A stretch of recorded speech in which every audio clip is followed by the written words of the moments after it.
People voice নিউজে আপনাদের সবাইকে স্বাগত। আমি অরূপ। আপনারা দেখতেই পাচ্ছেন, এমনি ঠিক বাড়ির ড্রয়িং রুমে নয়, ভোটের কাজে আমরা বাইরে এখন, ফলে বাইরে থেকে আপনাদের সেই ভিডিও করছি। তো আজকে যে সাবজেক্ট সেটা হচ্ছে অভিজিৎ গাঙ্গুলি।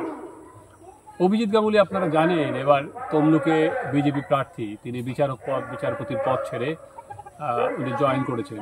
আমার আজকের যে প্রসঙ্গে আলোচনা করছি, যে অভিজিৎ গাঙ্গুলিকে যেটা ভেবে বিজেপি জয়েন করিয়েছিল, সেটা কি সত্যি সেই ফল তারা লাভ করছে? কেন বলছি? কারণ অভিজিৎ গাঙ্গুলিকে তারা দুর্নীতির বিরুদ্ধে একটা প্রতিবাদের মুখ এটা তুলে ধরে তাকে আনা হয়েছিল, এবং সেখানে তাকে কি সেভাবে ব্যবহার করলো বিজেপি? তাকে কি রাজ্য জুড়ে প্রচার করা হলো? আমরা এখনও দেখতে পাইনি, কেন তাকে দেখলাম তমলুকের মধ্যেই সে অনেক বেশি প্রচারে ছিল।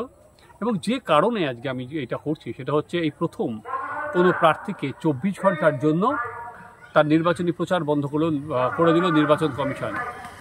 এটা কিন্তু এবং সেই প্রচারটা কার বন্ধ হলো আপনারা ইতিমধ্যেই জেনে গেছেন, সেটা হচ্ছে অভিজিৎ গাঙ্গুলির, যাকে কেন্দ্র করে বাংলার একটা মুখ, যেটা আর কি প্রতিবাদের মুখ, বাঙালির সংস্কৃতির মুখ, বাঙালি কৃষ্টির মুখ, এইটাকে ভেবে যাকে বিজেপি সামনে এনেছিল মমতা বন্দ্যোপাধ্যায় বা তৃণমূল কংগ্রেসের বিরুদ্ধে অন্যতম প্রচারের আর কি মুখ হিসাবে, সেটা কি বিজেপি ঠিকভাবে ইউজ করতে পারলো? আমার মনে হয় একেবারেই পারেনি। যেটা ভেবে অভিজিৎ গাঙ্গুলিকে আনা হয়েছিল, এখনও পর্যন্ত বিজেপি তার কত ফল পেল? কারণ দুর্নীতির ইস্যুতে বারবার করে আমরা যেটা দেখছি যে বিজেপি যখন শিক্ষক দুর্নীতি বলছে, 26,000 যে চাকরির, এটা তো অভিজিৎ গাঙ্গুলিরই নির্দেশে শুরু হয়েছিল। কিন্তু সেখানে দাঁড়িয়ে নরেন্দ্র মোদী হোক, অমিত শাহ হোক, বা যখন প্রচারে করছে, সেই তুলনায় অভিজিৎ গাঙ্গুলি কিন্তু আজকে সারা পশ্চিমবঙ্গ জুড়ে প্রচারে নেই, তাকে একটা নির্দিষ্ট এলাকার মধ্যে কেন্দ্রীভূত হয়ে থাকতে হলো। এবং দ্বিতীয় যে আমরা পয়েন্টে আমি যেটা করতে চাইছি, যে অভিজিৎ গাঙ্গুলিকে যে সামনের শুধু রাখা যে হয়নি তাই নয়, অভিজিৎ গাঙ্গুলির মধ্যখানে একটি ইন্টারভিউতে বলেওছেন যে আমার দলেরই একমাত্র শুভেন্দু অধিকারী ছাড়া সবার আর কি আমার পাশে সবাইকে পাচ্ছিও না। এবং উনি যেটা বলছেন সেটা হচ্ছে সিপিএমের যে প্রার্থী সায়নের মিছিলে অনেক এত লোক আসছে কোথা থেকে। ফলে কোনো একটা সময়, আমি জানি না এখনই সেটা বোঝার সময় হয়তো আসেনি, যে অভিজিৎ গাঙ্গুলিকে নিয়ে বিজেপি হয়তো পরে ভাববে, কিন্তু যে ফলের কথা ভেবেছিল তারা কি সেই ফলটা লাভ করছে, বা সেই ফলটা কি পাবে অভিজিৎ গাঙ্গুলি? বা অভিজিৎ গাঙ্গুলি কি কোনো সময় মনে হবে, আজকে নয় এটা যখন, কিন্তু উনি যে জায়গা থেকে এসেছেন, একজন বিচারপতি আসন থেকে এসেছেন, একের পর এক রায় দিয়েছেন, যেই রায়তে আজকে সরকারের বলা যেতে পারে দুর্নীতির ঢাকনা খুলে গেছে, কিন্তু তারপর রাজনীতিতে আসার পর তিনি যে ভ্যালু অ্যাডের কথা থাকলো, সেখানে তিনি কি সেই ভ্যালু অ্যাড করতে পারছেন?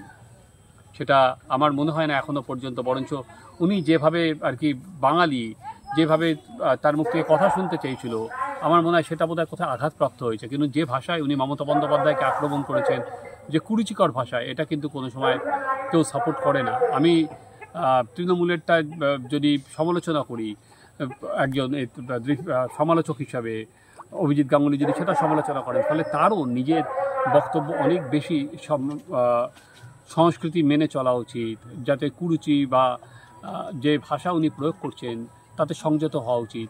কিন্তু এবং শুধু একজন বিচারপতি কাছ থেকে এটা কোনো সময় আশা করা যায় না। ফলে যে অবস্থা দাঁড়িয়ে আজকে তৃণমূল কংগ্রেস আছে, বরঞ্চ তৃণমূল কংগ্রেসকে কিন্তু এটা অনেক বেশি একটা পাল্টা প্রচারের হাওয়া তুলে দেবে তমলুকে।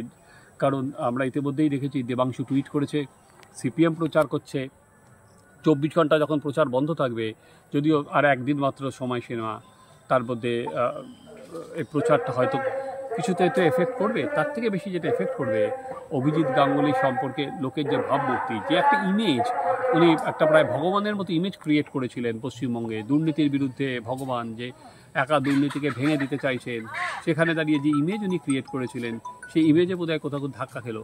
এবার আমি জানি না সেটা ভোটের বাক্সে এত কি প্রতিফলিত হবে না হবে না। চলুন আমরা লক্ষ্য রাখবো 4 তারিখ থেকে 4 জুন তমলুকের যারা ভোটার তারা অভিজিৎ গাঙ্গুলিকে কীভাবে নিলেন। আপনারা দেখতে থাকুন এই চ্যানেল, আমাদের চ্যানেল সাবস্ক্রাইব করুন, আপনাদের মন্তব্য লিখুন।